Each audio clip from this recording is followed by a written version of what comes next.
មុខម្ហូបមួយមុខនេះឲ្យទៅធ្វើម្ដងដឹងទៅដាំបាយរៀងច្រើនបន្តិចព្រោះអីម្នាក់នៅក្នុងគ្រួសារចូលចិត្តញ៉ាំខ្លាំងមែនទែនហើយជាពិសេសដល់របន្លែប្លុកដូចជាគ្រឿងផ្សំតែកលឹងជុំវិញផ្ទះនឹងទេបងប្អូនហើយផ្សំបានជាមុខម្ហូបមួយមុខដែលឈ្ងុយឆ្ងាញ់មុខម្ហូបមួយមុខនេះដែរកាត់ឡើងដោយសារតែបានឃើញអង្ក្រងច្រើនពេកដែលធ្វើសម្បុកនៅគុំរស័យកលឹងជុំវិញផ្ទះលោកពុកបងប្អូនជាមួយនឹង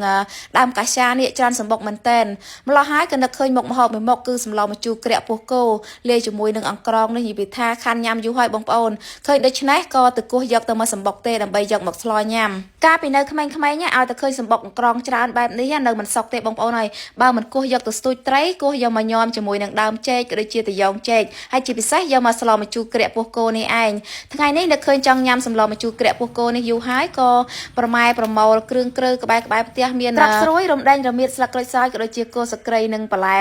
មួយចំនួនទៀតដូចជាពេញប៉ោះជាដើមដែលលោកពុកក៏ដាំកលឹងជុំវិញផ្ទះនឹងបងប្អូនហើយដើរផ្សាយផ្សំគ្រឿងក្រើនិងបន្លែតែមួយផ្លែទៅគឺគ្រប់គ្រឿងតែម្ដងហើយចំពោះពោះគោថ្ងៃនេះគឺទិញបានមួយមុខបន្តិចសពគ្រប់មកដើម្បីយកមកស្លម្ជូរក្រាក់ពោះគោជាមួយនឹងអង្ក្រងដែលគោះបានមកសម្បុកមិញនឹងឯងលាងសម្អាតពោះគោរួចហើយគឺយើងចាប់ផ្ដើមស្ងោរឲ្យឆ្អិនសិនណាបងប្អូនហើយដាក់ស្លឹកក្រូចសើចក៏ដូចជាគល់សក្រីរំដេងអីដើម្បីកាត់ក្លិនឆ្អាបស្ងោរវាទាល់តែឆ្អិនមកផុយល្មមចាំយើងស្រង់យកទៅលាងសម្អាតជាមួយនឹងទឹកស្អាតហើយចំពោះសម្លម្ជូរក្រាក់បែបព្រៃនេះដែរបងប្អូនមានដូចនាងខ្ញុំរៀបរាប់អញ្ចឹងមានរំដេងរមៀតស្លឹកក្រូចសើចក៏ដូចជាមើមខ្ទឹមសដាក់ឲ្យរៀងច្រើនបន្តិចមកហើយអ្វីដែលមិនអាចខ្វះបានគឺមានក្រសាំងហើយក្រសាំងនេះដែរគឺយើងដាក់ទាំងសម្បកតែម្ដងគឺចូលចិត្តធ្វើបែបនេះបងប្អូនដោយសារតែ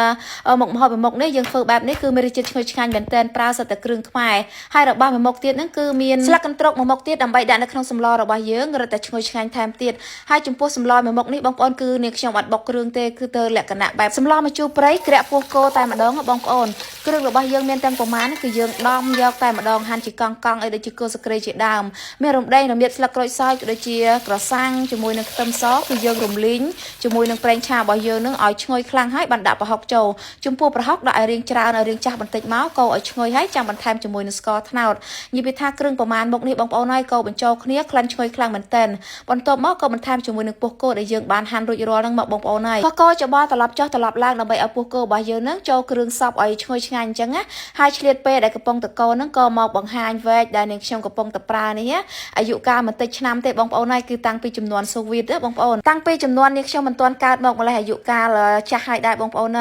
ហើយបន្ទាប់មកក៏យើងកូរសពហើយបន្ថែមគ្រឿងមួយចំនួនទៀតដូចជាទឹកត្រីអំបិលប៊ីចេងមកហើយជាពិសេសគឺបន្ថែមអង្ក្រងរបស់យើងតែម្ដងហើយចំពោះអង្ក្រងនេះថ្ងៃនេះមានពងទៀតបងប្អូននិយាយថាតំណងមែនតែន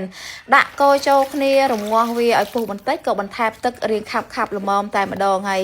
អ្វីដែលមិនអាចខ្វះបានគឺត្រប់ស្រួយលាយជាមួយនឹងពេញប៉ោះបែបធម្មជាតិដែលយើងមាននៅផ្ទះស្រាប់ហ្នឹងបង្កើតបានជាមុខម្ហូបមួយឆ្នាំងតែម្ដងចំពោះសម្លម្ជូរក្រាក់ពោះគោមួយមុខនេះបើសិនជាបងប្អូនចូលចិត្តហើយបងប្អូនអាចប្រើម្ទេសឲ្យរៀងច្រើនដាក់ក៏ឈ្ងុយឆ្ងាញ់មួយយ៉ាងដែរប៉ុន្តែដោយសារតែអ្នកផ្ទះនាងខ្ញុំខ្លះគឺអត់ចូលចិត្តហើយអញ្ចឹងគឺនាងខ្ញុំទុកញិចម្ទេសនៅពេលដែលដួសញ៉ាំនៅខាងក្រៅអញ្ចឹងបងប្អូនហើយបន្ទាប់ពីយើងរងាស់ពោះគោរបស់យើងនឹងឲ្យផុយឈ្ងុយឆ្ងាញ់ជាមួយនឹង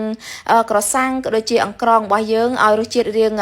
ជូរដិតបន្តិចបងប្អូនហើយចាំយើងយកស្លឹកកន្ទ្រករបស់យើងនឹងមកឆ្អើរភ្លើងឲ្យរៀងឈ្ងុយបន្តិចក៏បូតដាក់នៅក្នុងសម្លរបស់យើងតែម្ដងហើយបន្ទាប់មកក៏យើងកូរទុករងាស់មករំពុះទៀតដើម្បីឲ្យស្លឹកកន្ទ្រកហ្នឹងវាមានក្លិនឈ្ងុយចូលជាតិគ្នាជាមួយនឹងគ្រឿងផ្សំផ្សេងទៀតឲ្យកាន់តែឆ្ងាញ់ឲ្យតែធ្វើមុខម្ហូបនេះម្ដងគឺនាងខ្ញុំចូលចិត្តដាក់ទឹករងាស់ឲ្យពោះគោឡើងផុយរៀងខាប់ឆ្ងាញ់អញ្ចឹងបងប្អូនហើយជាពិសេសគឺប្រើម្ជូរកាសាំងដាក់ទាំងសម្បកលាយជាមួយនឹងអង្ក្រងដើម្បីឲ្យរសជាតិរបស់វានឹងជូរជ្រះជូរលះហើយអ្វីដែលសំខាន់ទៀតបងប្អូនអើយមានស្លឹកកន្ទ្រកមួយលាយជាមួយនឹងបន្លែបែបធម្មជាតិពេញប៉ោះរៀងជូរទៀតណាឆ្ងាញ់ខ្លាំងមែនតើជាពិសេសបានញ៉ាំជប់ចាប់ជុំជាមួយនឹងគ្រួសារដឹងតែបាយខុសឆ្នាំងហើយនេះក៏ជាមុខម្ហូបបែបបុរាណមួយមុខដែរអរគុណបងប្អូនទាំងអស់គ្នាសម្រាប់ការតាមដានទស្សនាវីដេអូមួយនេះតាំងពីដើមរហូតដល់ចប់